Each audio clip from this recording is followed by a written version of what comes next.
Hi everyone. I'm going to do a follow-up to this above ground way of composting with the Compot, and I'm going to empty all of this out now because we're coming into winter, so I want to see how it will then go over winter when the soldier flies may well be hibernating. I haven't touched this pot now for, that's some tomato plants growing there. I haven't touched this pot now for I think I filled it up at the beginning of February, and you can see the level has dropped down quite a lot. All the covering from the top is gone. That's probably from the turkeys and whatnot getting at it. Let's have a look inside.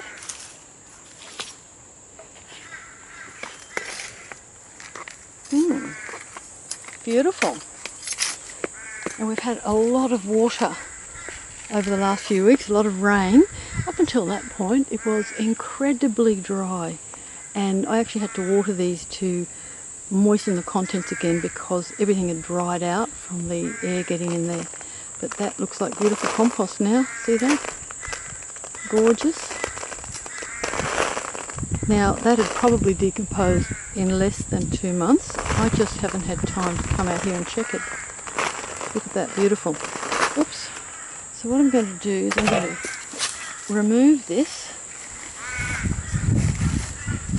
Let's see if I can't take it out and show you what's underneath.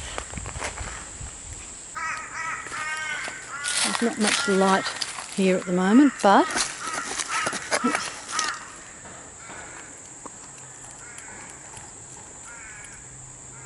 perfectly beautiful normal soil below there. And I can feel the 2 bricks there that I had the pot sitting on. And I need something a bit lower actually, because I'd like the pot sitting at about that level and not so high. That way then I could cover it nicely and I could be sure the contents weren't blowing away.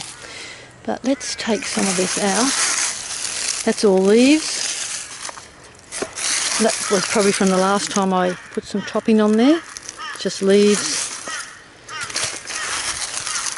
Again, leaves.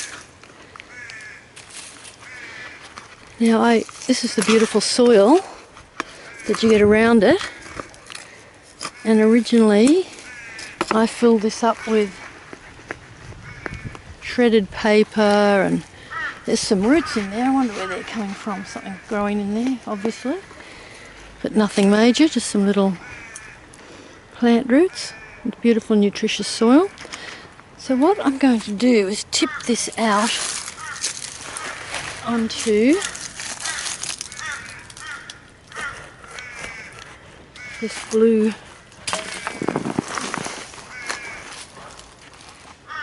Yeah, that's interesting. Hang on, I'll show you what's underneath the pot.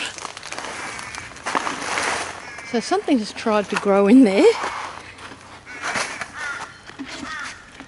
And there's my original hole in the pot. That's when a rat ate through it when I had it as a worm farm. And I had it buried up to about that level in the ground to cover those holes. And you can see something has grown in here from inside the pot. So see, there's all those roots there. Isn't that interesting? There's no actual plant, but there's lots of roots, and you can see bits of plastic. That's from letters, from paper, envelopes that I shredded and put in there. They're all clean now, but if you wanted, you could put them aside, take them out now if you could be bothered, and you can soak them in some water overnight to get see all those black stuff left on them. So soak them into water and get all that black stuff off them, strain them through a strainer, and then you've got some worm tea. Isn't that interesting? Oh, look at that. Right in the bottom of there's something trying to grow. A little seed. So you could just leave that around the side, and when I refill it, fill that back up around the side as insulation, and it will eventually break down because it's not really attached to anything. Now, there's one of the bricks. A bit more plastic. There's the other brick. I think that's concrete in those.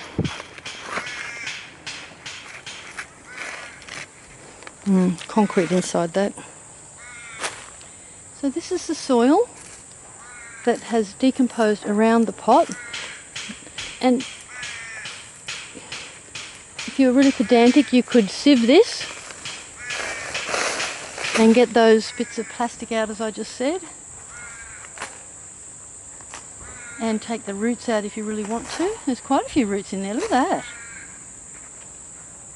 I did have a few plants growing in there at one stage, but as the soil dropped, as it got taken into the ground, and as I didn't water it, they pretty much died, because you have to maintain watering your plants if you want a successful plant to grow, of course. So I could just shovel that to one side really. But look at that beautiful soil. And that was all just from grass clippings, shredded paper, dried leaves, weeds, and everything put around the pot inside the pot plant. And there's a big soldier fly casing. Not that bit.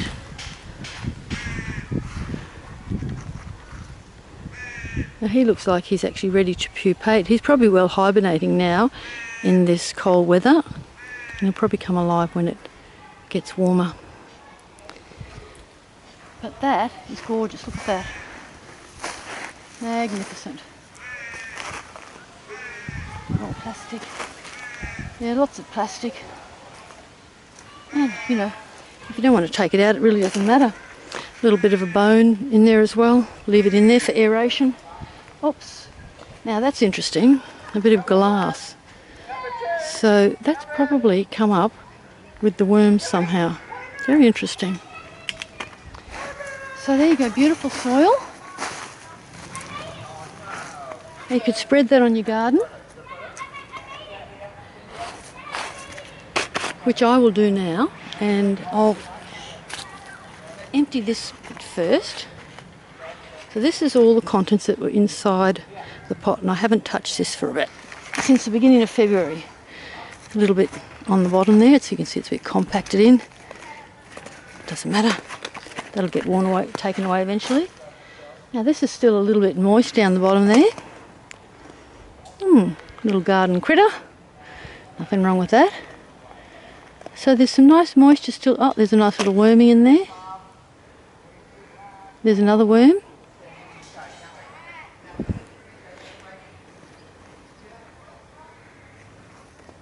So there's not oodles of worms, so there's a couple. But I'm guessing because all the contents have pretty much been decomposed now, there's not really anything much left for them to eat. So a few stragglers left behind, maybe munching on a little bit of waste. But look at that, beautiful.